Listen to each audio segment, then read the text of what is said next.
Soy el director del Centro de Rescate Primates Reinfeldt en Madrid, hay 2 en España, y además de albergar los primates, los estudiamos. Hacemos estudios etológicos y de condición con media docena de universidades con las que tenemos convenios. Voy a intentar dar rápidamente unos conceptos generales de qué es la teoría de la mente. La metacognición la voy a tocar solamente de pasada en aquellos aspectos que tienen que ver con la teoría de la mente, porque no hay tiempo para tanto, y voy a ir directamente entonces a la polémica y algunos puntos de experimentación que son bastante relevantes.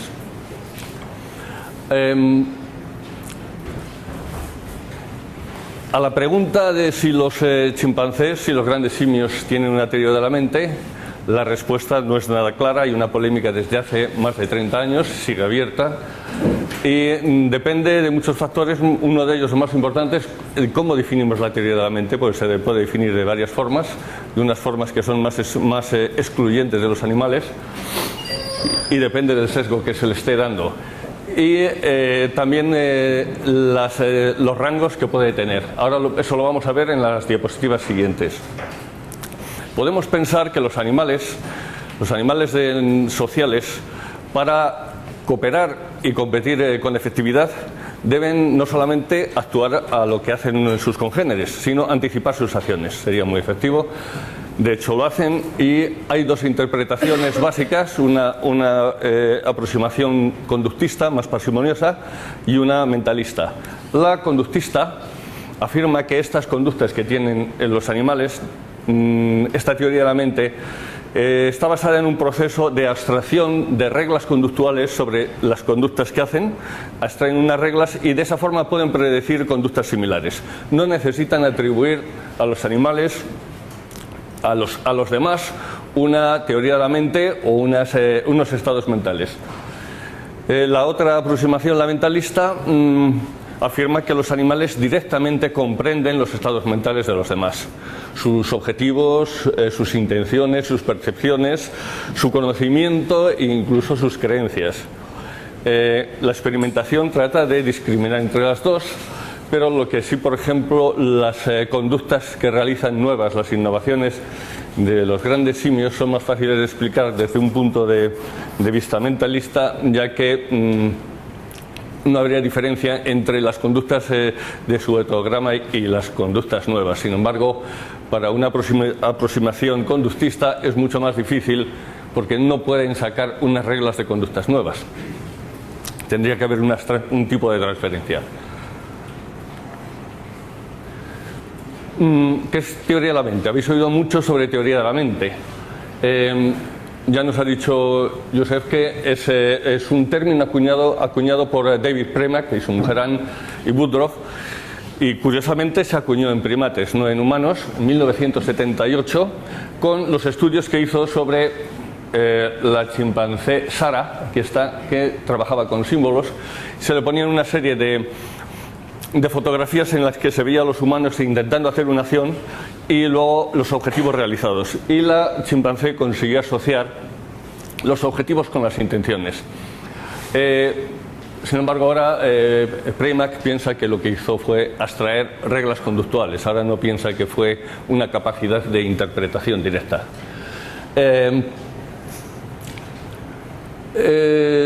Alan Leslie, esta es la foto de Premack, este es Alan Leslie, un psicólogo,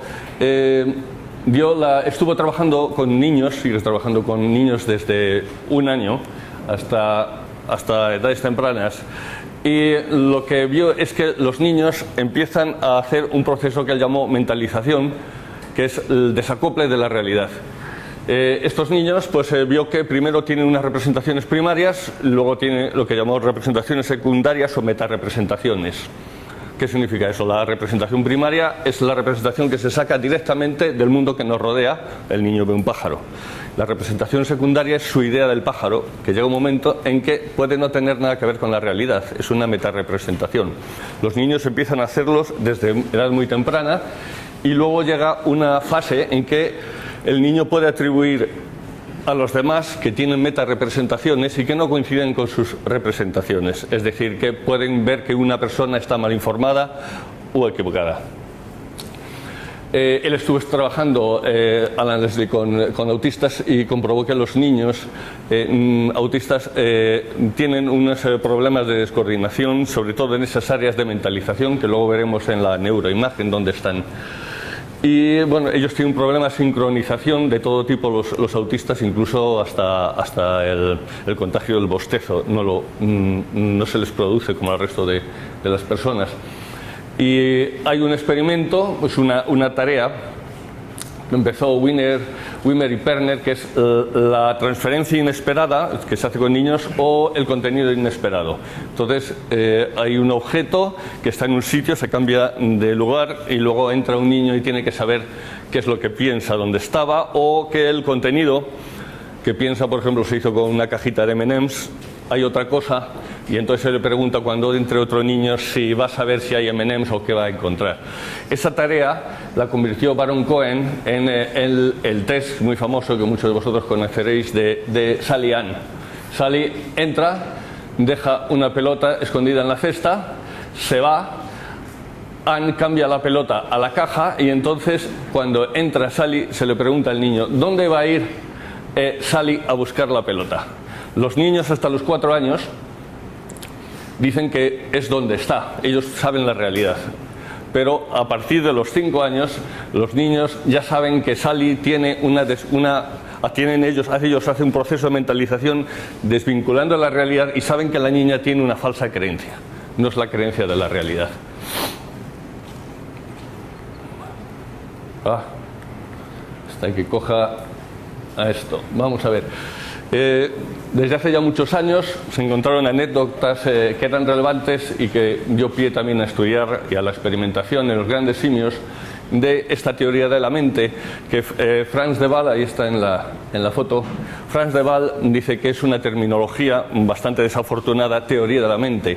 Teoría de la mente se ha puesto porque realmente son representaciones mentales hipotéticas y entonces parece una abstracción el poder entender a los demás cuando el proceso puede ser muy sencillo, una lectura de conductas. Y aquí tenemos por ejemplo una anécdota de Jane Goodall en el campamento de Gombe de Figan y Goliat, en que Figan ve un plátano y tiene un dominante cerca y se esconde para apartar la mirada y que no le vea la mirada. Estas anécdotas pueden ser siempre interpretadas por las dos aproximaciones. La aproximación mentalista, que piensa que el subordinado le está atribuyendo un estado mental al dominante en que es consciente, comprende, el subordinado comprende la perspectiva visual del dominante. Sin embargo, la hipótesis conductista diría que simplemente sabe que el chimpancé dominante está al lado y que si mira hacia el mismo lado le quitará la comida, sin tener que atribuirle ningún estado mental. Todas estas diferentes explicaciones se pueden dar siempre a todo este tipo de anécdotas. Aquí tenemos la ocultación de la expresión de Luit y Nicky en Frans de Waal, en su recinto. Luit se sube a un árbol porque le persigue Nicky y unas hembras y entonces tiene la expresión de miedo, se tapa la cara y se da la vuelta para que no lo vea dominante y tome provecho en la pelea que tienen. Esto puede indicar que ese animal comprende el estado mental del otro que le va a atacar y que comprende la percepción que va a tener e incluso tiene un autorreconocimiento o monitorización de su estado de ansiedad que puede percibir el otro. Esa es la interpretación mentalista, aunque siempre tenemos la conductista. Aquí vemos a Francine Patterson con la gorila Coco, que lleva muchos años trabajando con ella y tienen un lenguaje de signos bastante extendido, y entonces en una de esas conversaciones, en un libro en la página 285, Coco le dice que es un pájaro y entonces ella le pregunta: ¿tú eres un gorila? Y él dice que es un pájaro, ella dice que es un pájaro y dice: ¿puedes volar? Y entonces la otra se ríe y dice: soy un gorila. Entonces la intención de engañar, los engaños también son difíciles de explicar desde el punto de vista más parsimonioso, porque parece que los sujetos tratan de manipular el estado mental de los agentes, de sus víctimas del engaño.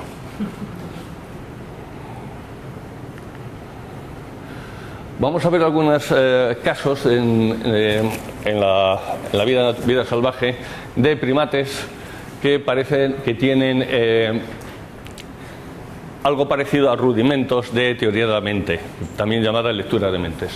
Estos son los Chlorocebus aetius, han sido estudiados por Dorothy Cheney y Robbie Shepard desde los años 90. Y estos animales tienen unas vocalizaciones con una semántica, pues hay tres tipos, no sé si vosotros lo conocéis ya, que pueden dar la alarma cuando ven una serpiente. Aquí veis una boa y este es el que está dando la alarma. Pueden ver un águila o pueden ver un leopardo y la vocalización es diferente. Cuando el animal está arriba, el águila, todos bajan de los árboles. Cuando la boa está en el suelo, sube la serpiente, todos suben. Entonces, la primera idea fue que no era una vocalización emocional, porque tenía un resultado, pero podía ser simplemente por la cualidad auditiva de esa señal. Ellos hicieron unos experimentos en los que los animales se habían habituado a una señal y entonces, cambiando el emisor pero siendo la misma señal, se deshabituaban. O sea que no parecía proceder de la misma señal acústica, sino del contenido, de la semántica de esa señal.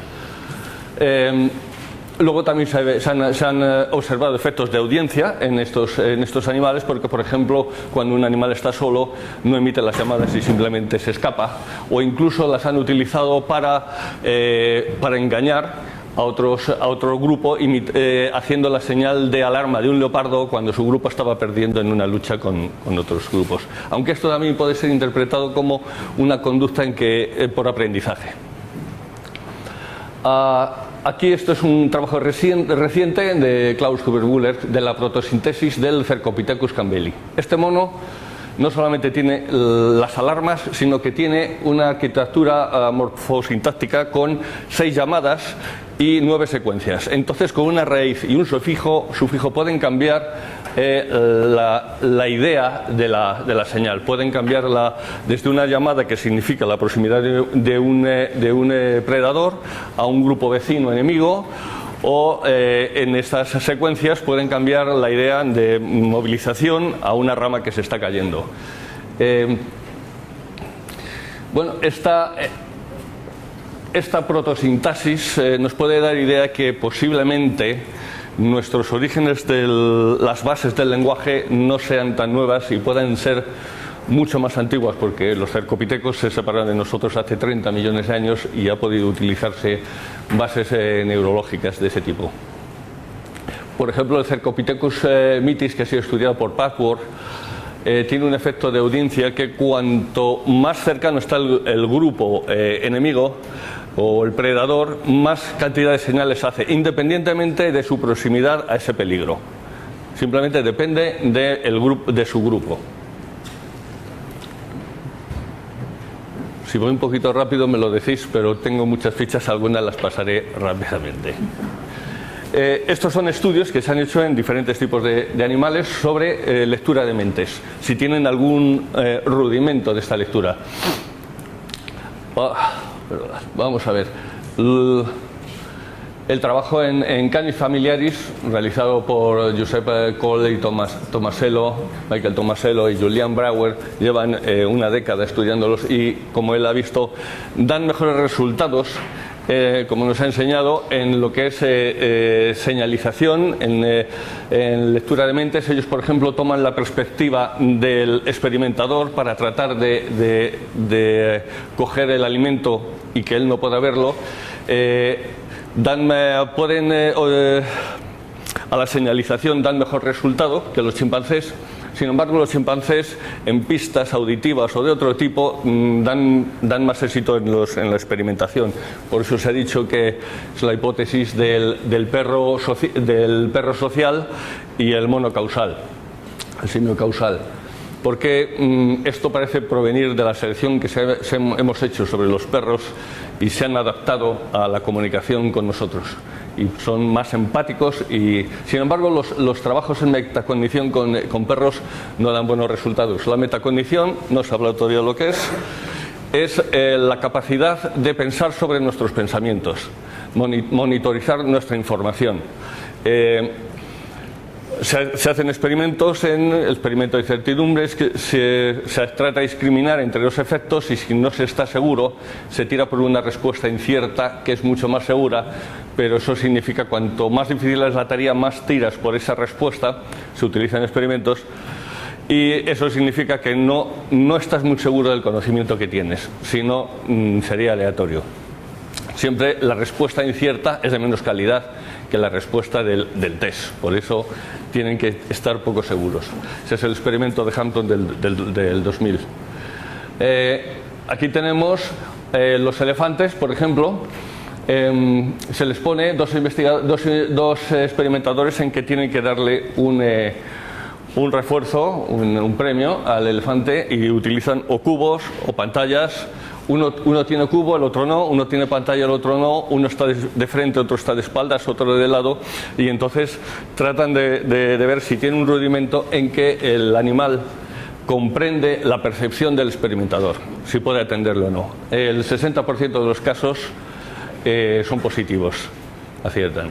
Podría ser explicado de forma parsimoniosa, pero vamos, dan mejor resultado que los chimpancés de Povinelli.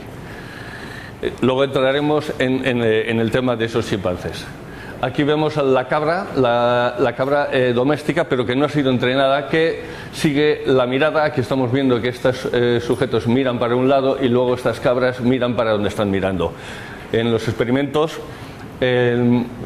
siguen muy bien la mirada de sus congéneres, y en los humanos solamente un 60% cuando se señala el cubo donde está el refuerzo, y un 30%, un 60% cuando se toca, un 30% cuando se señala, y en la mirada cero, no la pueden seguir. Bueno, en los córvidos es un poquito extenso, pero decir que lo ha trabajado Clayton, y observa que los córvidos tienen una referencia del congénere que ha visto dónde esconde la comida, de forma que ellos vuelven a sacar la comida y a esconderla, y dependiendo de si vuelve el sujeto el que estaba cuando él escondió la comida. Eso significa, sin embargo, Povinelli, de la escuela conductista, dice que simplemente estos córvidos lo que hacen es que relacionan el sujeto y la posición de la comida, y simplemente llevan una memoria de eso sin tratar de inferir y de atribuir a los demás que tienen una percepción. Vamos a ver. Bueno, esto es muy importante, aunque sea un poquito pesado, la neuroimagen de la teoría de la mente, de las zonas que se activan en las diferentes funciones, porque nos va a dar idea de qué es la teoría de la mente. Gallagher y Fried llevan desde el 2003 con estudios de tomografía de emisión de positrones, y lo que han descubierto es que hay tres zonas importantes y algunas relacionadas en lectura de mentes. La primera de ellas es el córtex paracingular anterior, que esta es el área de Brodmann 32, está aquí exactamente, que es este córtex, ya veremos, el paracingular anterior no tiene nada que ver con el córtex cingular anterior, que es esta zona 24-33. Estos resultados son muy consistentes, o sea, han hecho experimentos verbales y no verbales, offline y online, o sea, cuando se les pide que hagan una tarea o expliquen lo que han visto en la tarea, y siempre salen unos resultados muy similares. La otra zona es el surco temporal superior. Aquí no se ve bien porque el córtex sagital no coge el lóbulo, aquí. El surco temporal superior, que es este, aquí está el medial, y este es el superior, y los polos temporales bilaterales son las tres zonas involucradas en la lectura de mentes. Luego está también el córtex órbito-frontal, que es este, y la amígdala, que no se ve, estaría ahí. Bueno, ¿qué hace cada una de estas partes? El córtex paracingular anterior es cuando se activa cuando hay un proceso de mentalización, es decir, cuando se hace esa desvinculación de la realidad y se puede llegar a formar falsas creencias. En el surco temporal superior Lo que se activa es cuando se está comprendiendo la intencionalidad, la causalidad, y veremos que hay otras funciones. Y el lóbulo temporal, los polos temporales bilaterales se activan cuando se recoge recuerdos semánticos o autobiográficos. Luego veremos por qué tienen que ver esto con la lectura de mente. Y el córtex orbitofrontal y amígdala son para recuperación. El córtex son para una recuperación rápida y darse cuenta de un evento social importante de una forma rápida. No tiene que ver con la teoría de la mente, aunque está antes de ello. Gallagher hizo el experimento con sujetos en una versión del juego de piedra, papel, tijera en ordenador. Entonces a los sujetos, había 3 fases, se les decía que estaba jugando contra una persona, pero siempre en un ordenador. La primera fase se le dice que juega contra una persona, la segunda contra un ordenador con un programa sencillo y la tercera es contra un ordenador con un programa aleatorio. Solamente en la primera fase del estudio es cuando se activan toda la zona de la mentalización, porque piensan que están jugando contra otra persona. No se puede ver nada a través, porque si no se activaría la zona del surco temporal superior, porque necesitaríamos saber la intencionalidad.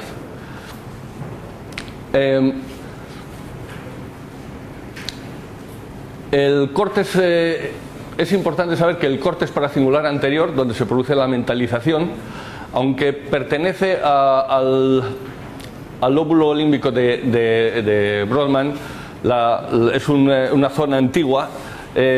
Todo lo que es el cíngulo anterior, su citoarquitectura celular es muy diferente. Sus células de proyección son neuronas usiformes, las spindle cells, que solamente se encuentran en humanos y en grandes simios. En monos no hay. Incluso hasta los 4 meses de vida los humanos no se han desarrollado. Esto nos puede dar indicio de que los chimpancés alguna función de mentalización pueden tener al tener este tipo de células, aunque sea de forma rudimentaria. El córtex orbitofrontal y la amígdala se activan, por ejemplo, de una forma rápida cuando ven, es muy útil que, por ejemplo, un niño puede ver la preocupación de la madre y se activa primero en base a estos sucesos importantes, se activa rápidamente y luego cuando el niño ya se preocupa por qué se interesa por qué está preocupada la madre, ya se activaría la zona del lóbulo temporal, del surco temporal superior, puesto que ya está buscando la causalidad o intencionalidad. Bueno, no os asustéis con esta diapositiva, me hubiera gustado animarla, no he tenido tiempo para que saliera poco a poco, pero la explicaré más o menos, es lo que os he contado. Hay una percepción de un suceso social relevante, se activan primero el córtex orbitofrontal y la amígdala en respuesta automática, puede ser por la expresión de los ojos, desconfianza, dirección de la mirada, pero siempre sin que haya una valoración. Simplemente es una cosa automática y rápida. Los polos temporales bilaterales recuperan episodios personales, vivencias, sonidos, cosas familiares, autobiográficas. ¿Y para qué puede servir? Pues parece que cuando se quiere reconocer la mentira, cuando uno está siendo engañado, se activan estas zonas porque se necesita recuperar esa memoria autobiográfica o semántica para compararla con situaciones similares y los estados mentales que estaban en ese momento. Luego parece que el surco temporal superior es el que se activa con toma de autoperspectiva, comprensión de causalidad, de intenciones, acción de movimientos, la expresión de las manos y de la cara. También activa el surco temporal superior, puesto que son indicios de intencionalidad. Y por último el córtex paracingular anterior, que es donde está la mentalización y el desacople de la realidad, invención, inferir estados mentales a otros.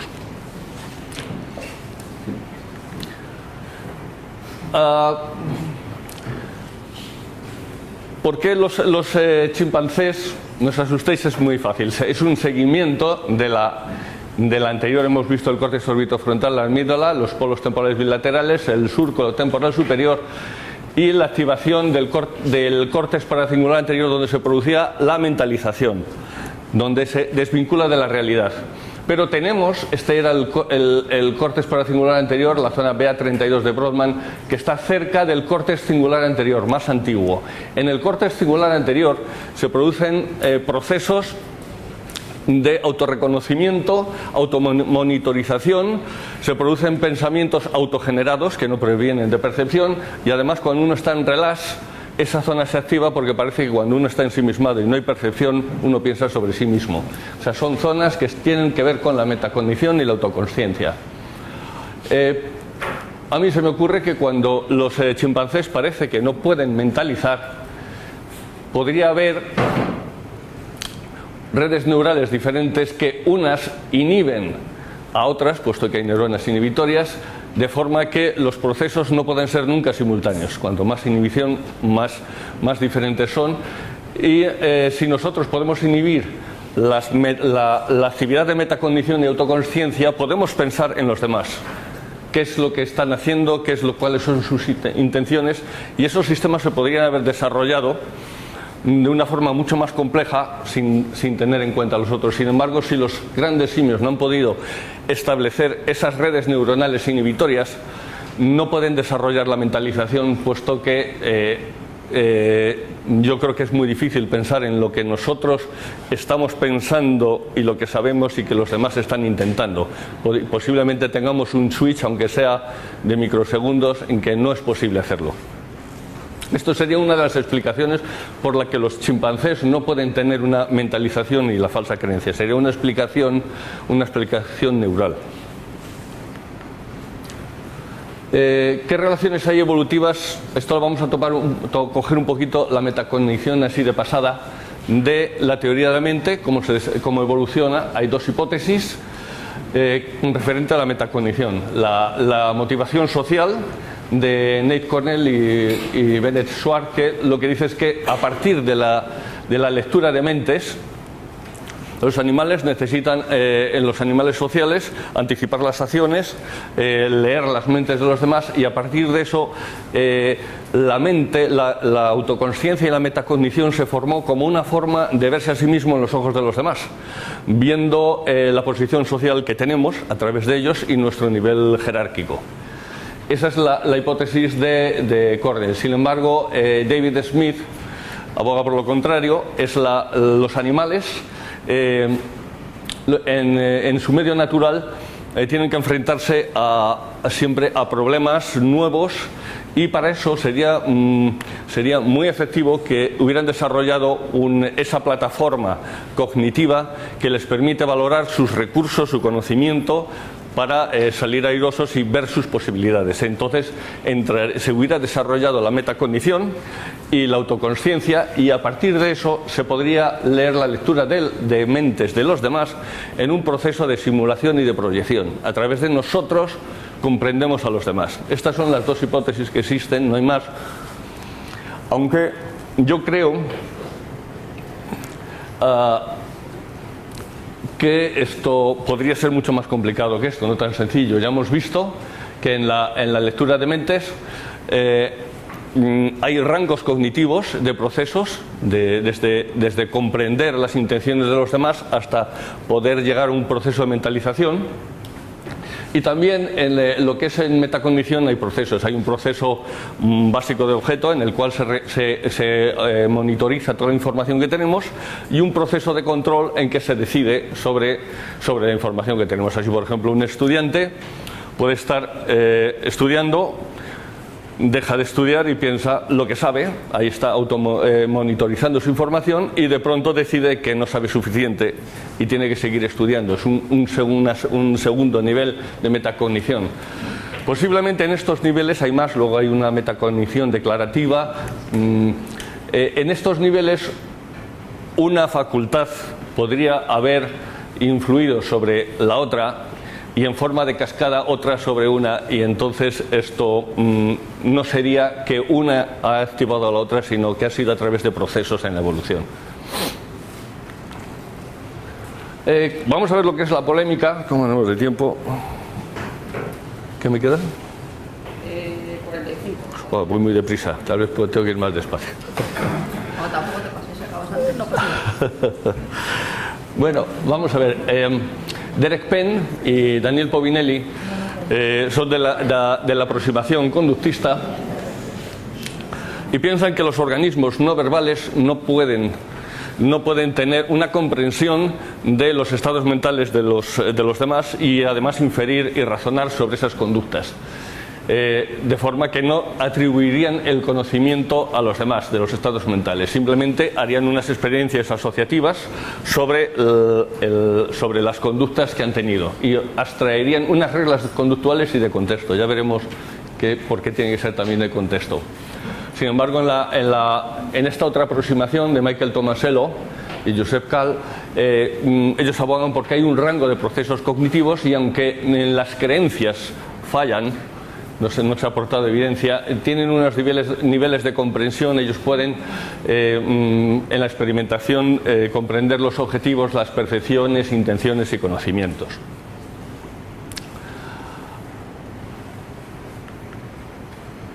Estas son unas conductas candidatas también de tener teoría de la mente, aunque son siempre interpretables por las dos aproximaciones. Realizar peticiones a humanos cuando solo se cruzan las miradas o se orienta la cara. Esto nos está hablando Josep, que necesitan una orientación para tener un efecto de audiencia. La conducta de señalización con el índice, que parece que hay que enseñarles porque no comprenden la conducta si no es como un aprendizaje. Y guiar un cuidador hacia la realización de un objetivo, parece que comprenden la ayuda que pueden comprenderte tus necesidades. Captar la atención del cuidador con conductas de llamada específicas, también lo hacen de forma auditiva. Y aquí vemos el típico gesto que nos ha estado enseñando Josep. Otras conductas, por ejemplo, es el seguimiento de la mirada de un cono específico o de un humano. Este es un experimento de Povinelli. Aquí vemos al experimentador, el chimpancé. El experimentador mira para arriba y el chimpancé sigue la mirada. De la forma mentalista se podría explicar que el chimpancé está comprendiendo la percepción del experimentador. Es un estado mental, el perceptivo. Pero se podría explicar que simplemente el chimpancé lo único que ve es que hay una conducta que el experimentador se orienta a ella, lo que significa que hay un objeto, un suceso nuevo que puede ser interesante y simplemente se dirige. No tiene que atribuir ningún conocimiento. Bueno, esto yo creo que los humanos también lo hacemos cuando vemos, por ejemplo, a alguien que se acerca a un escaparate, pues decimos ¿qué hay ahí? Y vemos allí. Luego si vemos que no hay nada decimos este tonto que está mirando. Es cuando ya tratamos de dar una intencionalidad. En muchas de las facultades de teoría de la mente no creo que nosotros las utilicemos, los humanos, siempre en toda su potencia. Muchas veces utilizamos automatismos, igual que podría utilizar un animal, y no todas nuestras facultades. Y si no, se lo pueden preguntar a mis hijos. Y vamos a ver la inspección detrás de las barreras. Los chimpancés miran detrás de las barreras. Y aunque eso también puede ser interpretable porque de una forma conductista, lo que ocurre es que si ven que no hay nada y que el sujeto el experimentador sigue mirando, vuelven a mirar al experimentador como haríamos nosotros para asegurarse por qué está mirando allí. La represión de conducta y estados que alerten a dominantes de sus intenciones es lo que hemos estado viendo de Jane Goodall y Frans de Waal, por ejemplo, el tratar de reprimir una expresión puede significar, desde una interpretación mentalista, el que está monitorizando su estado de conducta, su estado nervioso. Es también un alto grado de metacognición, o que está comprendiendo la percepción, el estado mental perceptivo del dominante. Las conductas anecdóticas de engaño fueron estudiadas por Richard Byrne y Andy Whiten y hicieron una recopilación porque son anecdóticas. Entonces el problema es que no puede ser experimental estas conductas. Vamos a verlo en el Estos son Andy Whiten y Richard Byrne. Esta es la explicación parsimoniosa, es muy difícil porque la explicación mentalista es muy sencilla, simplemente el agente trata de manipular el estado mental de la víctima. Incluso puede estar tratando de crear una falsa creencia directamente en la víctima. Pero la interpretación conductista requiere, como dice Povinelli, que los sujetos crean unas cadenas de estímulo-respuesta que llevan unos modelos de aprendizaje al mismo tiempo que van extrayendo de la observación de las conductas de los demás unas reglas. La explicación es bastante compleja y tiene la problemática de que estas conductas son anecdóticas. Las hacen una vez, si no funciona no las repiten. Y si ellos han aprendido, o sea, realmente lo han aprendido, el dominante se habría dado cuenta de ese aprendizaje y no les habría servido, porque se habrían dado cuenta de la estrategia de engaño. Aquí vemos, por ejemplo, este es una carrera, babuinos que se ha documentado que hay babuinos que se levantan en la carrera como si estuvieran viendo un predador, y entonces el dominante que les persigue deja de perseguirlos porque cree que hay un depredador. Puede ser porque ha aprendido a hacer eso o simplemente porque está manipulando la creencia del dominante. Este es también fue documentado por Hans Kummer, un babuino que estaba subordinado, estaba expulgando a una hembra delante de un dominante y estaba cubierto por un obstáculo. Entonces la interpretación también puede tener varios niveles. Primero, simplemente que el subordinado cree que no es visto, que no hay perspectiva, y eso no implica ningún rudimento de teoría de la mente. Puede estar pensando que el dominante ignora lo que hay detrás. Eso implica un rudimento porque sería una comprensión del conocimiento que tiene el otro sujeto. Y por último, la explicación más mentalista sería que el subordinado piensa que el dominante es engañado, que no hay nadie. Eso sería ya una falsa creencia, una atribución de falsa creencia. En el dibujo que veis aquí hay un babuino que está viendo un recurso que hay un subordinado, lo está aprovechando, quiere cogerlo y entonces grita para que venga un dominante que le persiga al subordinado y entonces él puede aprovechar y comerlo. Estos investigadores hicieron una recopilación de datos tremenda, pero claro, son anecdóticas y no experimentales, con lo cual todavía no se ha conseguido hacer un experimento, yo estoy detrás de ello, que pueda dar evidencia de esta mentalización. Hubo si queréis alguno buscar esta referencia, Emil Menzel tiene experimentos de engaño y contraengaño con un grupo de chimpancés, Bell y Rock. Es muy divertido porque ella esconde la comida, Rock va detrás, hay engaño y contraengaño, ella va para un sitio donde hay poca comida y luego va corriendo al otro lado, el otro le hace creer que no la ha visto y luego va a quitársela, y cada vez que leo estas anécdotas se encuentra algo nuevo. El problema es que no son repetibles en la experimentación. Bueno, vamos a ver la experimentación en grandes simios. Brian Hare, Cal y Tomasello han hecho experimentos sobre la comprensión de la percepción de otros mediante barreras ópticas en un test de competición. Este paradigma experimental de la falsa creencia es la aplicación del test de Sion que hemos visto de Baron Cohen. Entonces se ponen unos obstáculos a la vista, que hay un dominante y que hay un subordinado. Entonces el dominante, el subordinado sale un poco antes que el dominante, y si el dominante no ha visto dónde estaba cebado el alimento, el subordinado va más a menudo donde el dominante no lo ha visto, porque hay una trampilla que puede verlo o no verlo, lo que significa que tendría una comprensión, el subordinado, de la percepción y el conocimiento del dominante. También se hizo, Brian Hare hizo sobre cambiando de situación el refuerzo de forma que el dominante no viera el cambio, y parece que los dominantes, los subordinados, no distinguen si el dominante está mal informado porque está cambiada de situación la comida, a si está sin información porque no la ha visto y no le han dejado ver dónde estaba cebado. O sea, no entienden la falsa creencia en esta experimentación.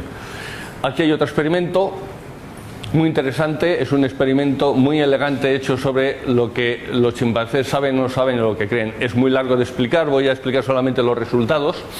Este es un dominante de un subordinado, entonces en tres tazas se ponen solamente dos premios y tienen que escoger por turnos. Y en este experimento el resultado, sobre todo, lo que anula es una hipótesis de la aproximación conductista que se llama el ojo demoníaco, y es que lo que dice es que si un dominante pone su vista en un premio, el subordinado no va a ir por ella, por miedo, por cualquier otra circunstancia, no va a coger esa. Luego hay otra nueva hipótesis de que es el nuevo ojo, que es demoníaco, es que simplemente con que se oriente hacia allá, el subordinado ya no va a escoger ese refuerzo. En este experimento se aporta evidencia, sobre todo en la situación de control, de que el subordinado no le importa que el dominante haya visto o se haya orientado. O sea, realmente sabe cuando el otro sabe o no sabe, puede comprenderlo. Sin embargo, también se hace, en la segunda fase se le pone un cubilete, con lo que hemos hablado de la respuesta incierta, que si el individuo no está seguro si ha cogido o no el refuerzo del dominante, puede coger el que es seguro, y los subordinados fallan otra vez en la falsa creencia. Este experimento también se compara con adultos, con niños de 3 años y 6 años. Los de 6 años pasan la falsa creencia y los de 3 años no la pasan. Pero el chimpancé hasta el momento no ha pasado la falsa creencia. Este es Joseph Cole, ya lo conocéis, Michael Tomasello y Brian Hare. En este experimento se aportan también evidencias de que los chimpancés tienen comprensión de lo que los otros saben. Aquí podéis ver, esto es un dominante, aquí hay un subordinado, se ponen 2 placas, el dominante se le saca, entra otro dominante, y el resultado es que el subordinado va más a por el alimento cuando el dominante, así porque aquí el dominante había visto dónde estaba, cuando el dominante es otro que no sabe dónde estaba el alimento. O sea que al nuevo dominante le atribuye que no tiene el conocimiento que tenía el anterior. Esos son los resultados. En este otro experimento se pone una placa que es opaca y otra que es transparente, y también va más a cuando es el subordinado, cuando la placa es opaca, que es transparente, porque sabe que el dominante tiene conocimiento o no, porque lo ha visto. En este experimento de engañar a un competidor, parece que el chimpancé se esconde para poder coger el premio, y lo que trata de, más que engañar, es comprende el estado perceptivo y la perspectiva que tiene el investigador para poder conseguir ese alimento.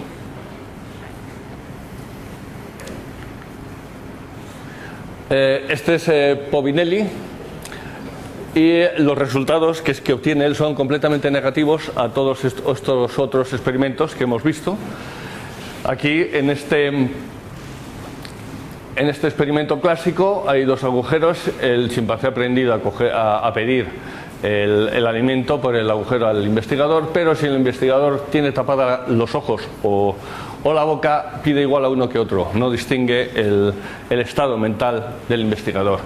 Incluso en estas, que el investigador puede estar de espaldas, de frente, con cubo, tapado los ojos o los oídos, o con amordazado, con una venda, tampoco distingue significativamente. ¿Por qué ocurre eso? Bueno, más que nada los resultados son totalmente contradictorios, El contexto es muy importante, es un contexto cooperativo, puesto que está pidiendo comida a un investigador. Los otros experimentos son en contexto competitivo porque tiene que luchar contra un dominante para conseguir el premio. Bueno, se ha tratado de explicar por qué parece que en estado salvaje los chimpancés no informan a los otros congéneres si el recurso es escaso. Entonces el contexto cooperativo no es natural. También se ha tratado de explicar de que los chimpancés al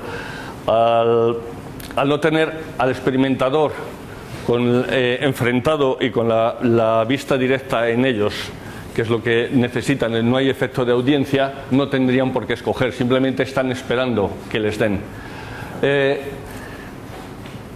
Luego está el experimento del visor opaco, también no voy a meterme en él porque también es muy amplio y yo creo que no tiene mucho valor. Es un visor que le dan al chimpancé para que esté jugando con él, y es uno opaco y uno transparente para que vean las cualidades de uno y otro. Luego se lo ponen los investigadores y los chimpancés piden igual la comida al que tiene el visor opaco, que no puede ver, que al transparente, como si no comprendieran la visión que tiene. De todas formas, no creo que tenga mucha validez ese experimento, más que nada porque si hubiera sido resultado positivo, la explicación parsimoniosa habría sido que simplemente el chimpancé pide al experimentador que tiene el aparato de ver y no el de no ver.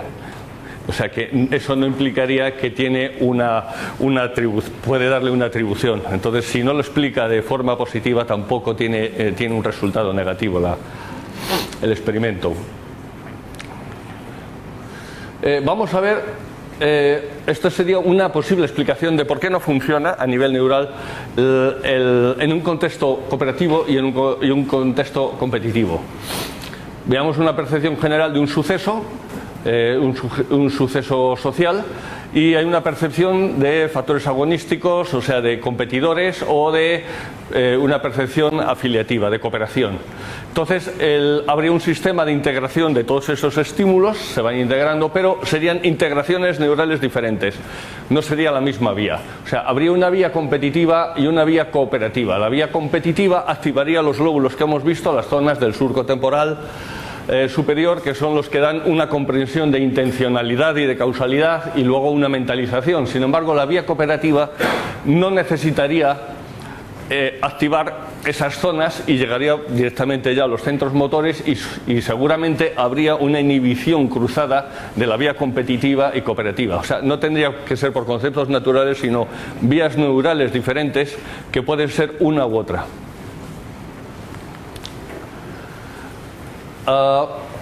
Aquí vamos a ver otros experimentos. El experimento de la llave de Juan Carlos Gómez y Tesidor.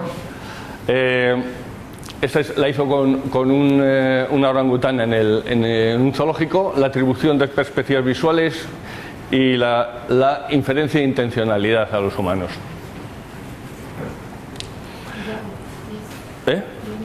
10 minutos. Bueno, pues esto, por ejemplo, podemos ver que en este experimento la conducta que realiza el experimentador, los movimientos de acción son los mismos. Aquí lleva un objeto y aquí no lo lleva. Entonces presiona un interruptor con el pie, y entonces parece que los chimpancés pueden distinguir una conducta racional de una irracional, que tiene una intencionalidad. Esta tiene una intencionalidad y esta no. Entonces imitan más las conductas racionales que las irracionales. Ahora veremos una serie de líneas de investigación que las vamos a pasar muy rápidamente, en que los chimpancés pueden discriminar, ya lo hemos visto en la conferencia de Josep, si se les ofrece comida porque no se quiere o porque no se es capaz de hacerlo, no hay posibilidad. Si se hace intencional o si es accidental la conducta. Si la comida que se le ha dado ha sido robada o se le ha dado, y pueden ayudar a alcanzar un objeto fuera del alcance, también lo hemos visto. Y pueden alcanzar o impedir que se alcance una comida si se le indica la localización. Toda esta recopilación de experimentos desde hace más de 30 años están recopilados por Josep, Yo solamente he hecho una transcripción de todos ellos aquí podéis tomar la referencia, y pueden hacer copias de acciones escogidas libremente, pero no las que están forzadas por las circunstancias. Esta es muy interesante, que el de Yamakoshi y Masuzawa, en que se hacían unos intentos fallidos y el chimpancé reconstruía la acción porque comprendía la intencionalidad hacia el objeto. Toda esta experimentación, desde una forma conductista, es muy difícil de explicarla todas ellas, porque, por ejemplo, en muchas de ellas extraer unas reglas conductuales para poder aplicarlas, en muchos casos las conductas ni siquiera son de los chimpancés, son humanas, son conductas nuevas. En muchos casos, como ni siquiera está completada la conducta que tendrían ellos que inferir. De la explicación mentalista, lo único simplemente tiene que atribuir una capacidad cognitiva a estos animales para poder, por lo menos, comprender intencionalidad, objetivos y cierto conocimiento. Parece que la creencia queda fuera de sus capacidades. Esto es un experimento que también se hace, el test del ladrón de golosinas y el test del penique. Se hace en niños, los autistas tampoco lo pasan. Nosotros hemos diseñado un experimento para chimpancés y es la cuestión, hay la fase de sabotaje o la fase de engaño. La fase de sabotaje es que si el niño quiere ir, hay un bueno y uno malo. Entonces, si viene el bueno, esto tiene que cerrar la cajita para que no le coge las golosinas, porque si no se las come. Y si viene, ese es el malo, y si viene el bueno, le da más golosinas. Entonces parece que la condición de sabotaje lo hacen los niños, los autistas también, y en la condición de engaño lo que tienen que hacer es decirle que no hay nada en la cajita. Entonces parece que la condición de engaño tiene que haber una mentalización y desvincularización, y fallan los autistas en hacer la fase de engaño. Y el test del penique es el de esconder la moneda, y los autistas, por ejemplo, fallan en las pistas que dan, dejan la mano más abierta, la que no tiene nada, o la sacan más lentamente, y sin embargo los niños normales no fallan en el test del penique. Bueno, ya por último, esto es un proyecto de investigación en Rheinfeld. Esta es Manuela. Y el problema que intentamos es, ya que no podemos encontrar el proceso de mentalización de la falsa creencia, vamos a intentar ver si los chimpancés pueden hacer la creencia verdadera. Es decir, una desvinculación, pero sin atribuir un equívoco al otro sujeto, sino algo verdadero. Parece que el conocimiento, atribuir un conocimiento es más fácil, puesto que es algo que es inmediato y que el otro individuo sabe, pero la creencia debe tener más cualidades, como puede ser, por ejemplo, atribuir cualidades a los objetos, atribuir también, por ejemplo, memoria autobiográfica o semántica.